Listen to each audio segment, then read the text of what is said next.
Management Accounting C370 Unit 2 Linked Notes. Considering in detail about pricing strategies, according to Collier 2015, pricing is setting a price that customers are willing to pay for a product or service in a competitive market. When it comes to the aims of pricing strategy, that can be to have a penetration strategy or to have a skipping strategy. Penetration strategy is achieving long-term market share. So the key aim of having a penetration strategy is to achieve a higher market share in the long run, whereas skimming strategy is used to maximize short-term profits from a limited market size. Considering about the different types of pricing strategies, according to Morshed et al. 2006, the pricing strategies will be based on two key things, that is, whether we are price takers or price makers. So based on that, we have two types of pricing strategies, that is, the strategies for price takers and for price makers. When it comes to price takers, the market mechanism decides their price, whereas when it comes to price makers, cost plus pricing can be used and target costing can be used. When it comes to cost plus pricing, that's where the selling price will equal to production cost plus the profit margin multiplied by the production volume will give you the total sales. Whereas the target costing method is more linked with shareholder value and their return. So that is why this companies like Toyota, and not only that, even Japanese and Korean films make use of target costing. In target costing, the selling price will be equal to the target unit cost plus the target unit profit. Considering more about the pricing strategies, according to CIM 2017, the pricing strategies that can be used to achieve a sustainable competitive advantage will depend on the type of generic strategy you have. For example, if you have a differentiator strategy, in that case you have to be a relatively high cost and high price producer with differentiated products. And in this case, the focus will be brand reputation, ancillary services, and you will always try to have a low volume but a high profit margin. And when it comes to focus on market niche, if you're going to have a generic strategy like that, then you will aim market penetration or market capture. So in that case, you try to capture a market segment by concentrating on niche products and services.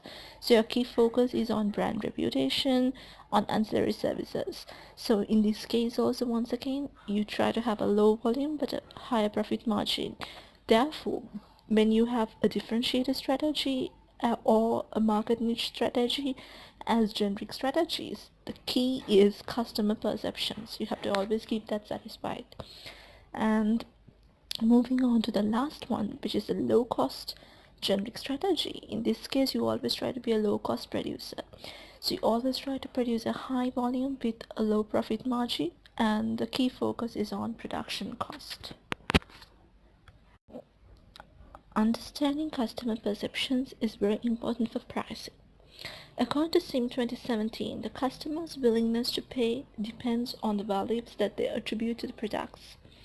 So for example, when it comes to these product specific features, like they will be concerned of performance, about the features, about the reliability, level of operating cost, etc.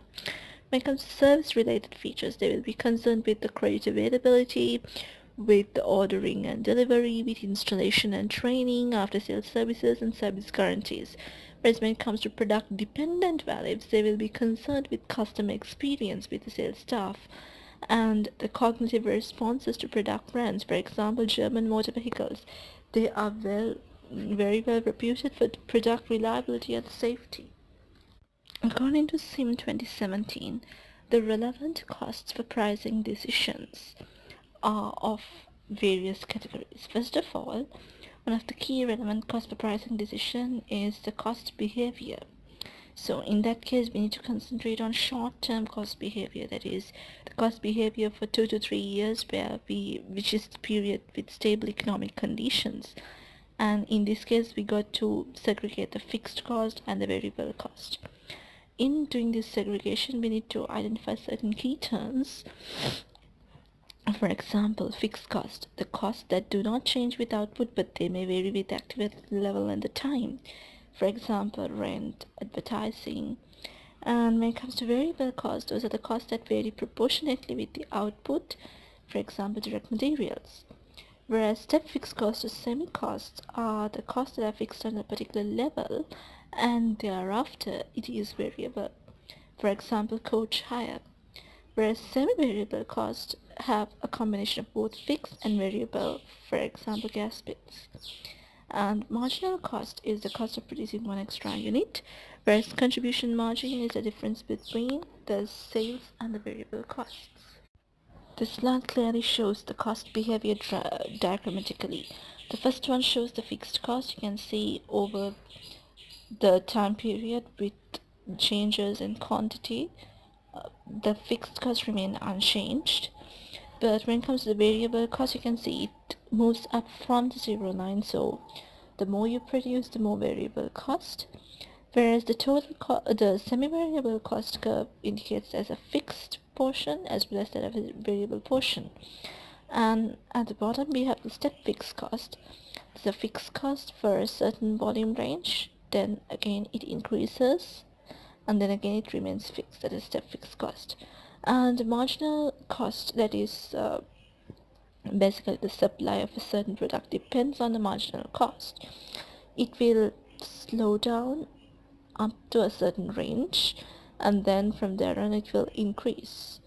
So if you consider about total cost, mainly we consider that it comprises of two key things, that is total variable cost and total fixed cost. So the contribution which we discussed will be mainly used to cover up the fixed cost, and that is what is indicated in the last diagram. Considering about management accounting and pricing strategies, according to SIM 2017, the analysis of profitability impact of high production volume and low profit margin versus low production volume and high profit margin, these things will be done with the help of management accounting. Nevertheless, when it comes to the distribution channels, management accounting becomes very important. Looking at distribution channel a little bit in detail, according to Collier 2015, distribution channel can be mainly of four. First of all, direct selling, where the seller directly sells it to the consumer. Secondly, retail outlets, which is one of the most common methods. Thirdly, through intermediaries like wholesalers, retailers, agents. And direct marketing,